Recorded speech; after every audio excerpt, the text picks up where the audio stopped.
Magandang buhay! Hello mga ka-faith friends! Gospel for today ay ayon kay San Juan, chapter 3, verse 1 to 8. Ang muling pagkabuhay ng ating Panginoong Jesucristo ay ang pinakaugat ng ating pananampalataya bilang mga Kristiyano. Tayo ay sumasampalataya sa Diyos dahil sa biyaya ng buhay na inialay niya sa krus. Ang kanyang muling pagkabuhay ay tanda rin ng ating pagiging marapat na tawaging mga anak ng Diyos. Ayon kay Jesus, ang sino mang makamtan ang paghahari ng Diyos ay kailangang muling ipanganak. Ngunit ano nga bang ibig sabihin nito? Tayo ba ay dapat ipanganak muli? Sa makatuwid, ito'y tumutukoy sa sakramento ng binyag. Ang pintuan tungo sa ating paglalakbay sa pananampalataya. At ayon sa katisismo, ang binyag ay kinakailangan upang makamtan natin ang kaligtasan. Sa pamamagitan ng sakramentong ito, dalawang bagay ang ating nakakamtan.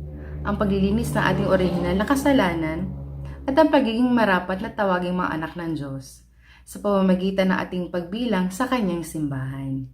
At dahil tayo mga miyembro ng katawan ni Kristo, ang simbahan, tayo may mga tungkuling ipagtupad ang ating misyon tulad ng ginawa niya.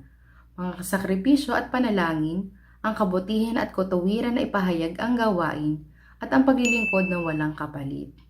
At ang pagtanggap ng binyag ay paalala sa atin ni San Pablo na sa kanyang sulat sa mga taga-Roma na ang ating pagbibinyag ay isang espiritual na paraan ng ating pagkamatay sa kasalanan at muling pagkabuhay para sa Diyos Ama sa pamamagitan ng Diyos Anak na ating Panginoong Jesucristo.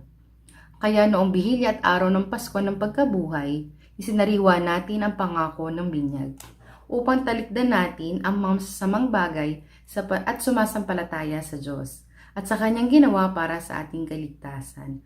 At dito, nawa tayo'y tunay na mabuhay para sa ating Panginoon sa pamamagitan ng pagtupad ng ating mga pangako na ating sinariwa noong tayo bininyagan upang ipaalala natin ang pagmamahal at ang awa ng Diyos sa ibang tao.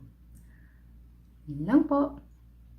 Please subscribe to our YouTube channel, Facebook PH, download the Facebook apps, or visit and register at www.facebook.ph. Thank you po!